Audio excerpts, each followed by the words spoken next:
Dyma fi tu ôl y llen ar gyfres rhif 4 Itopia. Cadi, maen nhw'n barod amdano ti'n colir. Maen nhw'n trin fi mor dda yma.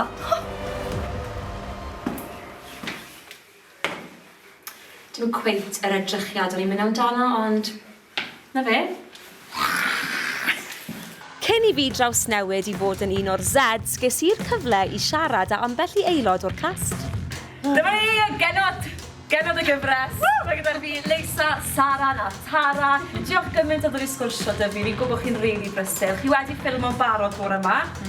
So, yn sydyn, gwedwch wrtho fi enwach cymeriadau a ers faint i chi wedi bod yn y gyfres Itopia i gyd. So, Leisa dwi'n chwarae Lucy Hunter a dwi yma ers y dechrau. OG.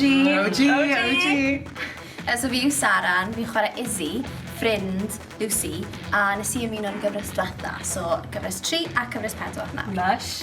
Tara dwi, a dwi'n chwarae rhan Sara, a nes i ymuno diwedd cyfres 2. Diwedd cyfres 2. So, mae yna 4 cyfres di bod yn amlwg. Leisa, ti di bod yma o'r cychwyn. Do, dwi'n blino. Ond gweud wrtho fi, beth sy'n wahanol rhwng cyfres rhif 1 a'r gyfres yma chi'n ffilmo na? Fi'n gwybod lot i digwydd, mae yna gymeriadau newydd di ymuno, mae yna rhai wedi mynd, so beth sy'n wahanol? Dwi'n meddwl i Lucy, mae di bod ar gymaint o siwrna, mae yna gymaint digwydd. Dwi'n gwybod actually sut bod i dal yma. Mae'n really shocking bod i di neud ti cyn bellad lle. Ond dwi'n meddwl mae jyst i tyfu gymaint mewn hyder, achos yn amlwg mae di cael yr profiadau really erchyll mae gyd. Ac dwi'n meddwl, erbyn cyfres 4, mae'n really fatha, mae'n sicr yn ei hun, mae'n gwybod pwy ydy hi, a mae'n hyderus, a dwi'n joio'r ochr yna ohoni hi y gyfres yma. Tara, dy gymeriad di, ysboddio bach i'r gwylwyr, sio mae dy gymeriad di wedi chwarae'r rhan yn y gyfres yma, ti'n meddwl? Dwi'n meddwl Sara ydy'r fel yr hogan galed yn y gyfres. Ti angen rhywun fel am o cyfres, fi'n A meddwl. ti'n gwybod be, mae'n rili hwyr i chwarae. Hogan galed sy'n byw yn y coed. Mae wrth gwrs di creu perthynas, fel mae'r gyfres di mynd yn ei flaen, hefo Alice.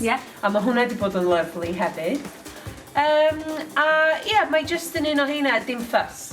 Great. Just achub y byd, get in, get out. Get it done. Mae'r amser wedi dod. Fi newydd cael yr alwad i fynd ar y set i wneud golygfa fel un o'r Zeds. Come on!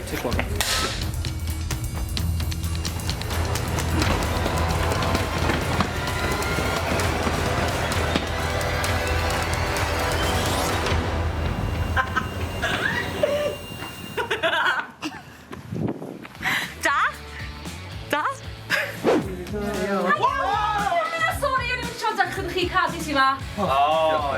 Sorry, just meddwl i cael chat bach gyda chi am y gyfres, yna'n oce? Ie. So Thomas Nawr, chi'n weddol newydd i'r gyfres, di ymuno cyfres rhif 3, a bellach cyfres rhif 4. Mae hwn yn rhyw fath o ddilyniant yn y stori yn diwedd. So Nawr, just sôn ti'n bach mwy, ble ni di gorffen off a ble i ni yn y gyfres yma? Yndi, so yn cyfres 3, nath ni orffen off hefo'r Super Zeds yn ffeindio ffordd allan. Sef fi? Sef chi'n sort of ffrindiau chdi. Sorry. A nath grŵp o ffrindiau ni adael nhw allan. So chi si ar ddau fan hyn? Ie. So, mae ar ni i achub y byd eto, dwi'n meddwl, oherwydd bod ni pretty much di dyfetha fo. A be allwn ni ddisgwyl o'r ddau yn y gyfres yma? Wel, erbyn diwedd gyfres diwetha, o'n i'n dechrau cynhesu at ein gilydd. Ond yn y gyfres yma, mae lot o golygfeydd yn ei lle, da ni'n ffrindiau go iawn. A ydych chi wedi bod yn bondio lot, ni'n gweld bod chi'n cael cinio gyda'r gilydd. Dwi'n cysau y boi. For sure oedd ei gyd o fe? Oce, wel... Da ni wedi bondio ddau. Mae'n really nice cael dilyn yn syth o hynna lle, a gweld be arall sydd ddod, a mae yna lot o berthnasau really nice i fel. Am gyffroes, fi'n siŵr bod gwylwyr adre yn really gyffroes i wylio'r gyfres yma. Diolch yn y sgwrs boys, fi'n gwybod golygfa gyda chi'n ar, felly, one out! Cofiwch wylio cyfres 4 Itopia ar Stwnsh yn fuan. Fi'n mynd i gael hwn bant. Tra!